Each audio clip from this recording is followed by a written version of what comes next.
we should get started. We're now to the sociology / Japan part of the day. And without further ado, why don't you get started? Okay, many thanks to the organizers for having me here. It's a very exciting day, but it's getting late, and I'm particularly grateful for you sticking around until 4 or 5 p.m. I'm going to try not to bore you, and try to be quick. So the paper, I don't know how many people in the audience have actually had access to the paper. This is a project that I have been working on for many years, and initially I did some quantitative cross-national analysis looking at how human rights ideas and instruments may or may not affect minority social movements, and I had some statistically significant effects, but those numbers really didn't tell me the whole story, so I wanted to do some case studies to understand exactly how the effects of international human rights treaties and principles, how those things impact local activism by minority groups. So this is this started out as a process tracing kind of project, and Japan presented a particularly interesting case. And when I started this years ago, almost a decade ago, it may have been enough to demonstrate that global human rights do have an impact on minority social movements. But by now, that alone is not a particularly significant contribution, I'm afraid. So I'm trying to clarify the key contributions that my research might make. So really two key arguments are presented here. One is, again, that global human rights do matter, and they empower local underprivileged populations who otherwise may not have been able to mount a political mobilization. So this empowerment capacity of global human rights has been reasonably well documented with Keck-Sikking's boomerang effect, Rees-Roppen-Sikking's spiral model, and so on. And the second key argument is that it's not a one-way street going from the global to the local. Local activism actually, it does get empowered by global human rights instruments, but it also gives back to global human rights principles and instruments. So that point I'm not going to spend a lot of time because I don't have much time. But that's the second important contribution, and I've since finishing this draft, I've also collected a good deal of additional data, which would go into the book version. So on the first point about how global human rights do matter, some of my contributions, I guess I'll talk about subnational variations as a key aspect of my research, and then talk about, because this is a conference about constitutions, and I don't really say much about constitutional rights in the paper, I'm going to share my thoughts, initial thoughts about constitutions and minority activism in Japan. All right, so the empirical analysis is about 3 minority groups in Japan, and those are the 3 most salient groups that existed since the end of World War II.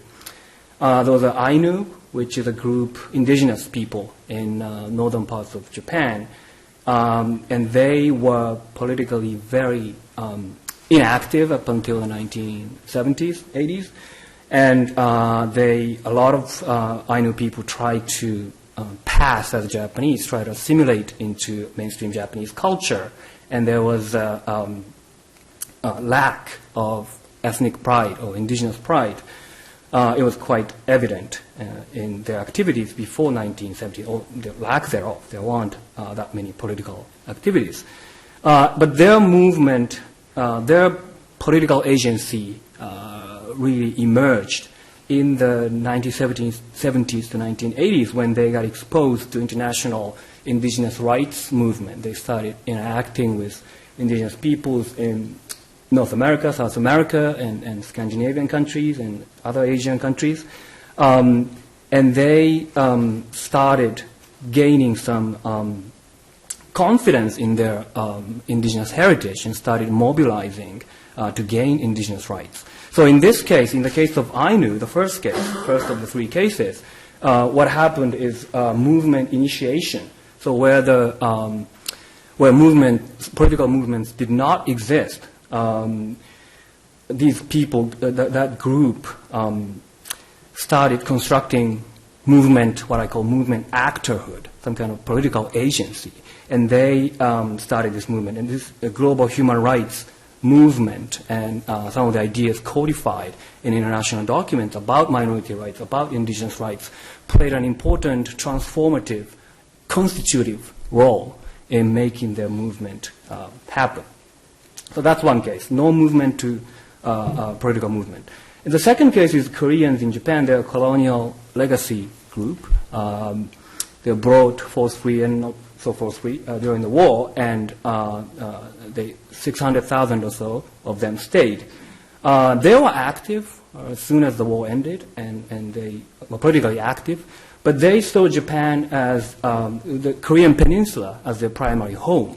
So rights in Japan were not particularly important for them for many decades. But in the 70s, 80s, things changed. A new generation emerged, but also human rights ideas came in. So they were active even before the human rights ideas started trickling into Japanese society, which is in late 1970s to early 80s. They were active, but they were not very successful because they were not Japanese citizens. Okay? They would try to claim certain rights, but the government would say, well, you guys are not Japanese citizens. If you want to claim those rights, become Japanese citizens. And they didn't want to become Japanese citizens, and that was the end of the story.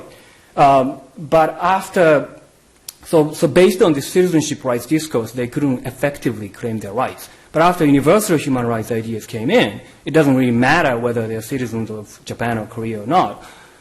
What matters is that they were human beings. So they were able to claim universal rights, drawing on international covenants. So in this case, and they started going to the UN Human Rights Committee, Commission on Human Rights, and started asserting rights and pressuring the Japanese government, and that led to a lot more successes than before. So in this case, what happened is what I call movement facilitation. Movement already existed, and it was facilitated by global human rights. The third case is Brockman in Japan. They are a former outcast, more of a status group than an ethnic group. And they were active since the 1920s, and they were claiming their rights. They continued to be discriminated even after the Emancipation Edict of 1871. There were some subtle markers that other people can identify and use and identify Brockman. And they have been facing a lot of discriminations.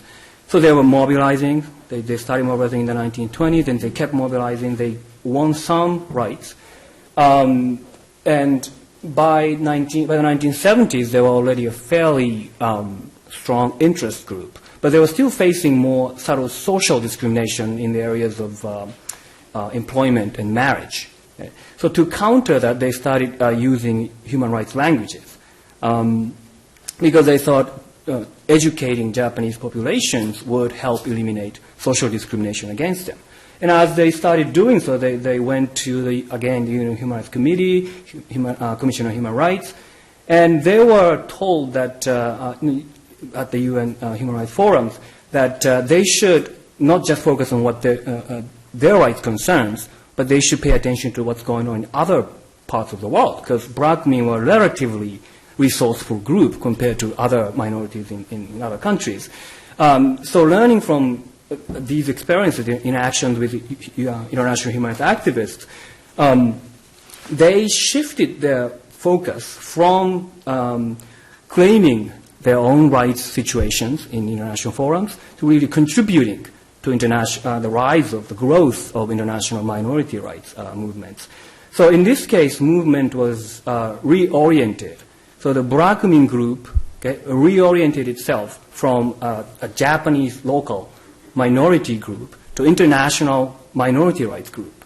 And that really helped them because their movement could have fizzled had it not made that reorientation. But now, with a new wing, international minority rights, they established an international minority rights organization as a new wing of their movement. And with that in place, their movement is still very viable, promoting human rights in Japan and in the world. Okay. So within the same national context, the three groups, because their starting points were different, were influenced differently by global human rights. Okay. So that's one of the contributions that I'm hoping to make, and also to make a point about the constitutive effects of human rights. Okay. A lot of studies, existing studies, look at the movement facilitation aspect of global human rights, how human rights can actually provide new political opportunities for struggling groups. And that has been studied a lot. But really to construct or reorient their movement actorhood, starting a movement or pushing a movement in a different direction, those kinds of constitutive effects of global human rights, in my view, are less well studied. So constitutional rights. Japan has the 1946 Constitution of Japan is, on this, my colleague Kenneth Maclachlan at Michigan has done quantitative analysis using that Melkinsburg data, placing the Japanese Constitution in the context of other constitutions. And given the time, and by the way, Japanese Constitution is the oldest unamended constitution. It stands as the same thing since 1946, entered into force in 1947. And it was it was written by Americans, and it was, in terms of rights provisions, it was very much liberal and advanced kind of constitution. So it provided for many rights. But minority groups in Japan didn't really, with the possible exception of Brockman, didn't really leverage constitutional rights. And they do mention constitution when they make claims along with international human rights treaties. So they would make claims such as based on the Article 14 of the Constitution of Japan and Article 27 of the International Covenant on Civil and Political Rights. So they mention Japanese constitution alongside international treaties. But Constitution itself, which existed since 1946, didn't really help launch their movement or facilitate their movement. To the contrary, actually, constitutional rights potentially created more roadblocks for them. For Ainu, constitution was used as a sort of justification to a device to encourage integration and assimilation, and there were no provisions of indigenous rights, obviously, not really minority rights. There's an equal rights provision there, but really it didn't do much, or Ainu didn't think it would do much for them. And when the movement took off and they started making claims about how Ainu should get a few special seats in the national parliament, the comeback was that, well, that would be unconstitutional based on the Japanese constitution. So it kind of created a roadblock for Ainu. With Koreans, again, Koreans were not Japanese citizens, and that obviously didn't because of that, constitutional rights didn't really help. And now they are claiming voting rights as non-citizens in Japan. And that movement is also hindered by the Japanese constitution, which specifies that voting rights are for citizens, basically citizens only, nationals of Japan. So again, it's creating a roadblock for them. So in those ways, constitutional rights, I have to spend more time thinking about this, and this was getting invited to this conference was very helpful, and it might actually lead to a new paper focusing on constitutional rights and minority activism in Japan. But in general, my thought is that Constitution of Japan really didn't do much for those minority groups, and if anything, they actually created an extra hurdle for their movements, and they continue to create extra hurdles for those movements. I think I'm out of time, so I'm going to stop here. Thank you. Well, thanks, Kiyo. I realize I was remiss in giving a proper introduction, but as a DJ, you can either introduce the song before or after. So that you've just heard Kiyoteru Tsutsui, and now from the government department, Texas, to discuss, we have Patricia Maclachlan. Great, thank you very much. To preface this, let me just say that in an earlier lifetime, I used to study social movements in Japan. And this paper brings back a lot of memories of my experiences in the field trying to make sense of the consumer movement in particular. And one of the things that really struck me about the movement then, and we're talking early, mid-1990s, as well as many other social movements, was the language of rights. All of these movements used to embrace the notion of individual rights in particular, and really pounded into the political system that the government needed to do more to articulate those rights in legislation and then to enforce them. And this was at a time when human rights certainly were embedded in the Constitution, but individual rights were addressed not so much as rights that should be embedded in legislation and protected by the courts, but rather as reflective of needs of the less advantaged populations within Japan that were best addressed through obligation in law. So it was a body of law, really, to a significant degree, that met the needs of the underprivileged through legislation that would say things like business and government ought to do more to help the consumer who may be strapped with a defective product, et cetera, et cetera. No language of rights whatsoever. And one of the big changes in social movements in Japan is the extent to which there is now much legislation in which rights are clearly articulated. And I think this represents a shift in Asia more generally, at least East Asia, from a body of law that is based mostly on obligation to one that is far more rights-based. This isn't to deny that Japan has a long way to go, and so do many other countries, but I think we're seeing a trend that's developing very nicely. And this paper fits in really interesting ways into that context for me, and I thought it was very interesting, really engagingly written, and very well documented. I learned a lot from it, and I enjoyed it very much, and if you haven't read it, please do. It's a very polished paper as well.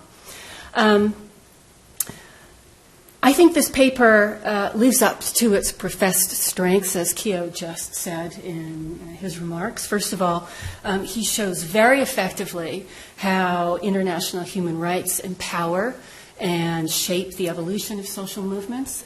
He acknowledges that this is an area that's been addressed before in the literature, but he does a particularly good job in explicating the mechanisms through which this is carried out. Through very rich case studies chronicling the evolution of these three very underprivileged minority groups. I think he also does a very good job in showing that this flow of influence isn't a one-way street. It's a very dynamic interrelationship, and particularly in the case of the Burakumin, and perhaps less so with the Korean experience, he shows very nicely how their experiences can truly affect the evolution of human rights and their diffusion globally. So that, I think, is a very important contribution of this paper, and I think it will make its mark when it eventually is published. The model, the main argument, which he also laid out, I also found this very compelling, and I think it is a model that will travel. And I wouldn't mind seeing perhaps at least some suggestion of other cases that you could think about in other countries in which similar experiences of the Ainu and the Koreans and the Burakumin might be replicated. Now, he shows very effectively about how these groups will respond to international human rights and their diffusion. And he does so by looking at the state of these movements at the time in which major international conventions on human rights were adopted. This is 1979, right? Roughly 1979. The Ainu was a dormant group, not very successful at all. The influx of human rights and their adaptation to them results in a movement that's far more active and successful. The Koreans were far more developed but stagnant at this point. They become revitalized and more effective in the legislative sphere.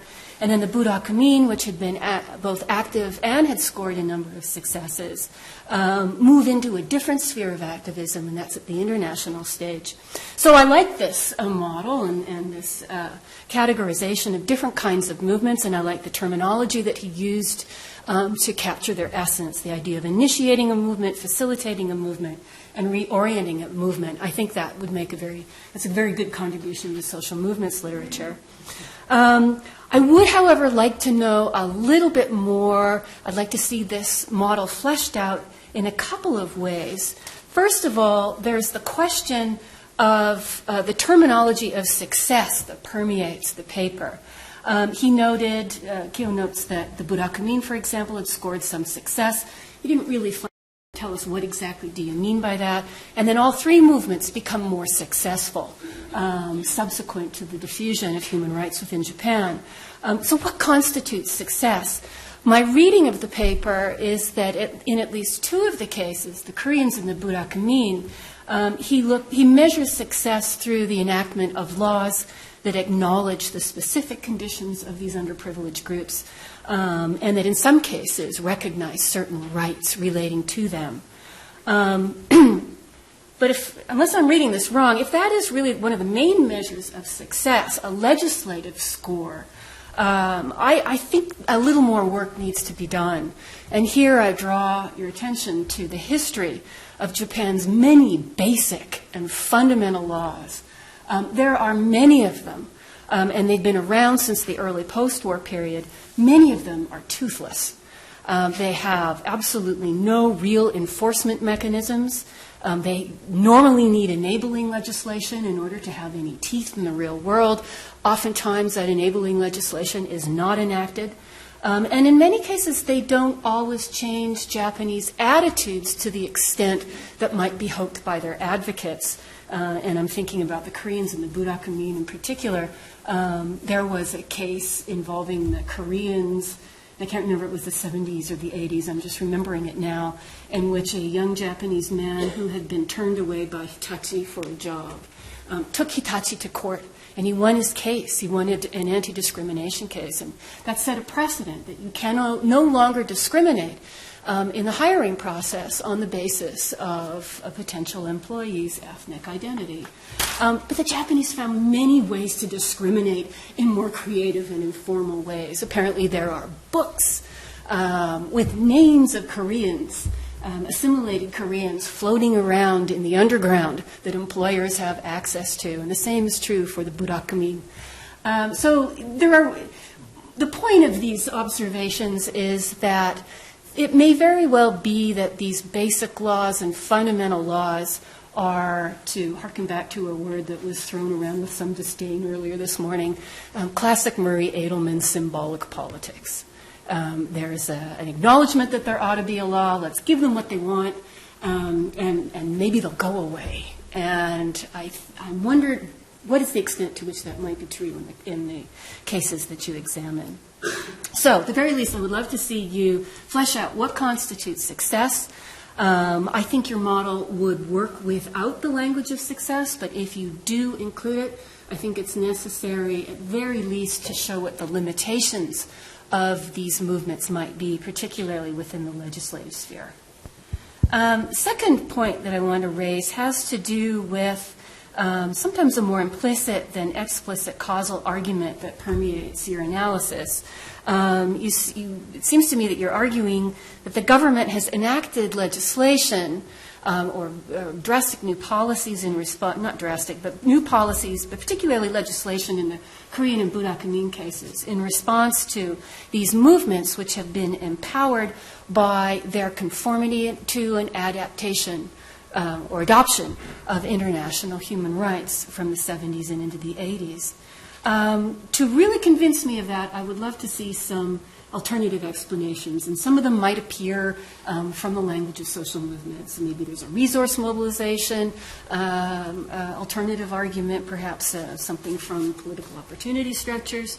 One other possibility, at least one area that I'd like you to dispel in order for me to really be convinced that this causal relationship is a strong one, is to address the political context in which these movements are developing.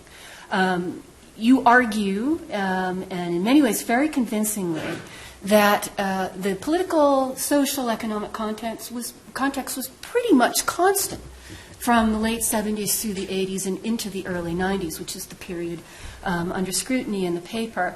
And that you hold this constant in order to show the nature of the relationship between human rights and this activism within the legislative sphere. I think you're correct on the demographic front. These groups have not really changed in terms of their demographic makeup during that period.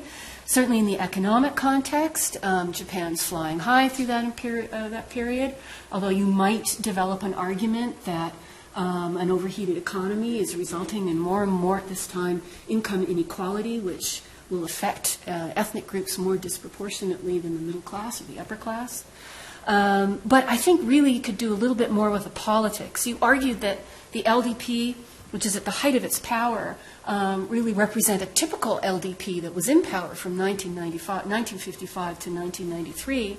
And the underlying assumption that this is the party of rapid growth, of big business, et cetera, et cetera. Here's where I have a disagreement with your argument. I think the LDP from the mid to late 70s and into the 80s is a much different party than it had been even 10 years beforehand, and that may affect the outcome of your findings. During the early 1970s, by that point, the LDP was really transformed in a number of ways in reaction to a proliferation of radical social movements, environmentalists, students, women, consumers, and also to the rise of what the Japanese will call progressive, but were really left-wing local governments that were threatening the longevity of the conservative Liberal Democratic Party at the national level. When it felt like this threat was going to hit it at the ballot box, the LDP really changed its tactics and introduced a number of interesting pieces of legislation, including some fundamental laws. Some had more teeth than others, all of which really address the demands of these new voices in Japanese politics. In other words, the Japanese LDP, the ruling party, moves from being just a very good pragmatic party to being not only pragmatic but catch-all. It represents a number of different voices in Japan as of the early 1970s, and I think the real poster child example of this would be the environmental movement. The LDP dragged its feet for so many years on the environmental movement and then changed very quickly when it felt its electoral longevity would be threatened by this movement and enacted legislation that really cleaned up pollution in Japan in a very short period of time. Is it possible that your three movements are riding this wave, that they would have achieved some victories in the legislative sphere regardless of developments in international human rights? I suspect, intuitively, and I'm also convinced by your argument, I think human rights matters, but I think there is more than one variable going on here in trying to explain how and why, or why the state reacted to these social movements. And my last point is I would encourage you to look at the state. And what does the state want? What does the LDP government want out of this? You tend to treat it as a black box. There are pressures coming from these now newly empowered movements, and as a result, they respond in kind and directly introduce new legislation that meets some of the requirements of the movements. So the state is kind of a black box, but I would suspect that the state has interests of its own. It may be just engaged in symbolic politics, as I noted earlier, just trying to pay lip service to these issues and in the hopes that these movements will become less noisy and less troublesome. Perhaps something is going on similar to what Dave Lahaney looked at in his very influential book of 2006 called Think Global, Fear Local. This was a book about sex, violence, and anxiety in Japan. And in that book, he looks at how the state adopts international norms as a pretext for the expansion of state power to deal with other, sometimes unrelated problems. It adapted to the new norms on terrorism in order to come up with very innovative ways of dealing with Koreans who were floating around in their boats in Japanese territorial waters and terrorizing the Japanese. Let's adopt that language of norms so that we can empower our Coast Guard to deal with this other, and we're going to call them terrorists in order to justify this. So it had nothing to do with fighting the war on terror, which was the wish of the United States. They turned it on its head and used those norms for very different purposes. I'm not sure something similar is going on in Japan in the case of these ethnic groups, but I think the research agenda of people like Lehaney might give you some ideas on how the state might be interested in more than just meeting the interests of these particular groups. And that's it. Really phenomenal comments, and let's move right to the Greek chorus. What say you, Greek chorus? So a couple of comments. We've heard a lot today about the limits of the law, the failures of the law, and had very specific examples of those failures. And now we have three kind of success stories, right, in your paper. And I wonder if you can say something about reconciling those. This is perhaps an unfair question, but how do you reconcile the successes you talked about in Japan with all the failures that we've talked about earlier today? Or maybe more specifically, what are the sort of conditions under which these NGOs are effective in utilizing these universal human rights norms? Maybe it's something about the political opportunity structure, maybe it's something else. And then I want to talk just briefly about the Japanese Constitution. It's a peculiar constitution, right, in terms of the way it was put into force. So it wasn't inclusive at all, especially by today's standards. The U.S. drafted it, and my maybe naive interpretation of its promulgation is that it was very much a debate between the liberals and the conservatives in the Diet. And there wasn't a lot of say from NGOs in these interest groups, so maybe that's why you're observing this failure.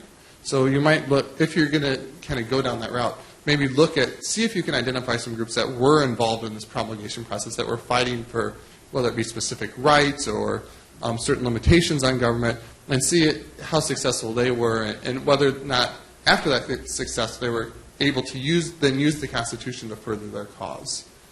So that would just be a suggestion. I found the paper extremely interesting, and I'm, like my predecessors, I'm interested in follow-up research and unpacking the mechanism further. And I want to bring a variable that I think hasn't been present so far, but could be explored in future research, which is the lawyers for the three groups and their relationship to legal, powerful actors within the Japanese culture. I think that you don't mention them, and I don't know if you have studied them, but I'm not only interested in the lawyers at the national level, but also at the international level, because in Argentina, I think that part of the success of the domestication of the development of international human rights had to, in certain issues, had to do with the role played by the people that went into exile, that was incorporated through the mainstream of the human rights institutions in the US, for instance, or in Europe. So I think that there is not a question. It would be interesting to know the role of lawyers, but also the relationship of the lawyers with the international legal actors that were playing in the issues of in minority rights. Thank you very much. That was really interesting. You used the word constitutive to talk about social movements, and I was wondering to what extent it's also true that international human rights norms are constitutive not only in the sense of constituting political groupness, but also in constituting the character of the political group. And so it's not coincidental that all of these groups get channeled into a politics of identity and make identity claims. And this coincides with a neoliberal strategy of limiting the political reach and transformative potential of oppositional parties. So a lot of people have written about this in Latin America, for example. So that the legislation you identify as successes of the movement are also, in fact, strategies of containment once you channel people into the politics of identity. And so the phenomenon that you're seeing in Japan, where movements get constituted and appear to be successful, can also be looked at as part of a different strategy, which is a way of organizing people politically into particular channels, having them make particular political claims, and those claims being successfully co-optable or, limiting the transformative potential of politics. Because at the same time as these human rights norms are at the same time as people are able to make claims based on human rights norms, emerging human rights norms, and are able to constitute themselves and grow as social movements, you also have simultaneous pressure on states to respond to demands of groups constituted as ethnic minorities globally. Thank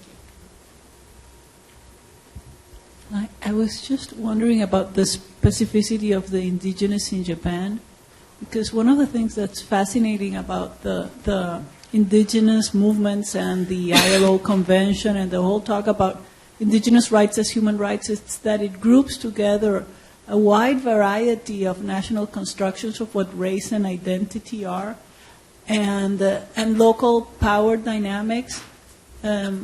For example, one of the debates in Colombia, and I think in other parts of Latin America, is about the authenticity of the claim, that people are passing as indigenous and not as Colombians. And what I get from your context is that in Japan that would not make sense. Well, let's go out to the audience and hear any reactions, comments.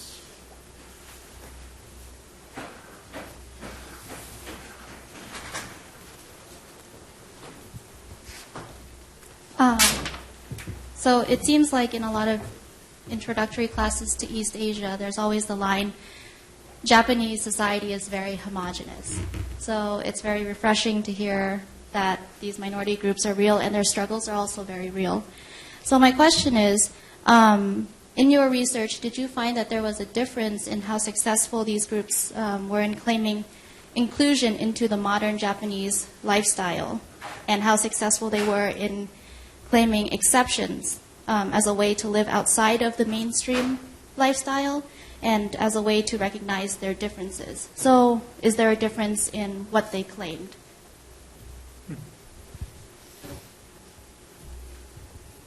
In your own prior research and things we've talked about earlier today are about how civil society groups are implementers of global human rights norms. So in these cases, are they perfect implementers? So are these groups somehow altering human rights such that they are locally distinct but maybe no longer universal? Have they made them into these local claims that would then be harder to translate to other places? I thought of that because of how you described the commissioner telling them to go look at other places and how groups act in other places. So I wonder how translatable it is across different contexts. So again, commissioner? Yeah, you said that they would go to the Human Rights Commission, to the High Commissioner, to solicit information and advice, and that would be the guidance to go to other places.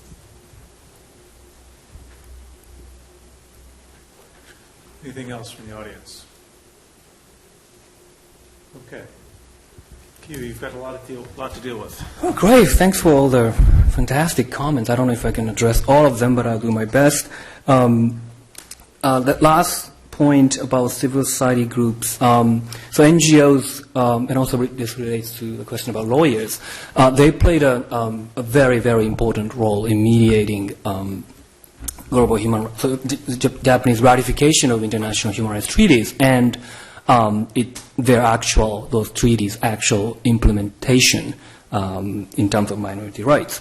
The Brockman example, they were taught, so they started going to international forums, and they interacted with international forums such as Human Rights Committee and Commission on Human Rights, and they interacted with, they actually explicitly visited offices of groups such as Amnesty International, Minority Rights Group, and others. And they also, it was not the commissioner, it was somebody, a Japanese person who was in the office of High Commissioner for, what is now High Commissioner for Human Rights. It was Human Rights Center then.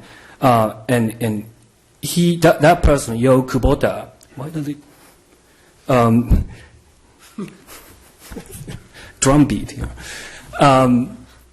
He actually played an important role, and he was the person who told Brockman Group, he and people in at Amnesty International and the Minority Rights Group were the people who told Brockman Group to look at other minority rights groups.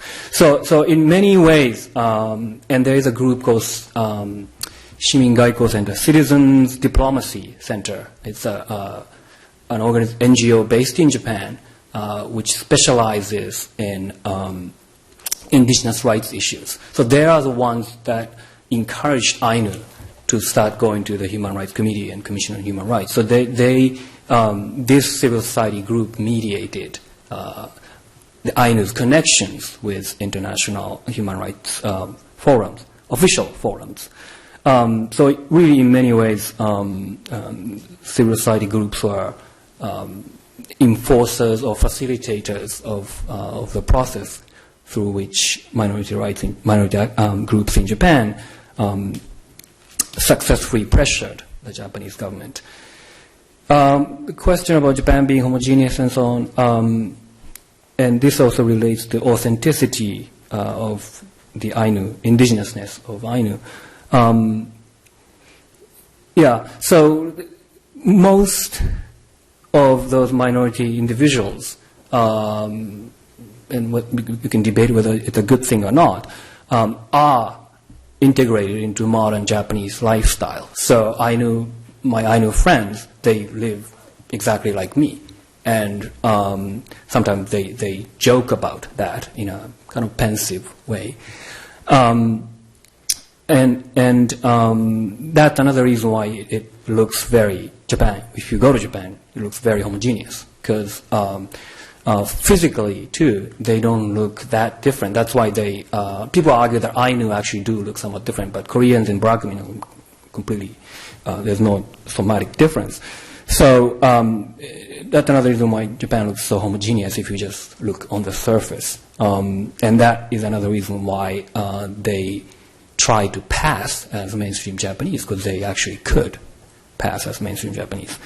And the authenticity of the indigenousness of the Ainu, there's really no question. I mean, just historically, there's nobody questions that Ainu are original inhabitants of northern parts of Japan.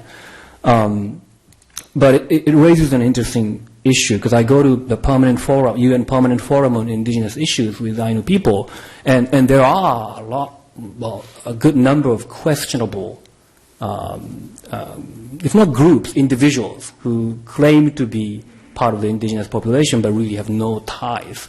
So in other cases, I think it's correct to raise that.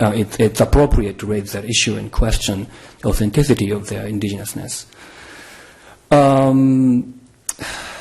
Courtney's point about neoliberal direction, that's an interesting issue. So for Ainu, their movement was a movement to gain indigenous rights. And one could actually, now that I think about it, I hadn't thought about this, but one could make an argument that that reflects the neoliberal direction or the sort of in line with the ideology of powerful nations of the world today. Because their movement, I mean, Ainu and all the other indigenous rights movements could have been independence movement, right? So self-determination rights. They could claim that, but somehow the global norm shifted increasingly toward indigenous rights, indigenous peoples. So recognition of indigenous peoples is acceptable to powers that be because it doesn't necessarily lead to them becoming an independent nation. That it certainly entails some compensation than other issues, but better than them becoming independent. So in that sense, I think there's something there, something to the fact that Ainu claimed indigenousness rather than independent nationhood. Right? So that's an interesting point. Success. So in this particular paper, success is really defined as what they think is success, minority groups themselves. So they started claiming, and actually, not, yeah, this is an interesting point, but they started claiming or aiming for legislative success. That was an important part. Maybe Brockman's initial success led other groups the other two groups to follow the same path. But really, in this particular paper, my definition of success is these groups achieving what they set out to achieve. But yeah, I mean, you're absolutely right about I may be painting too rosy a picture as opposed to Tayyip's too gloomy a picture. If you get the impression that those minority groups are very happy in Japan, they don't face any discriminations, that's completely wrong. There's still a lot of social discrimination. But in terms of what they can gain in terms of policies and legislation, they have gained quite a bit since the 1980s. Compared to, again, they could gain more, but compared to what was available prior to the era of global human rights, they've done so much better. Do I still have time? Not really. Okay, then I'll stop here. Well, thank you very much.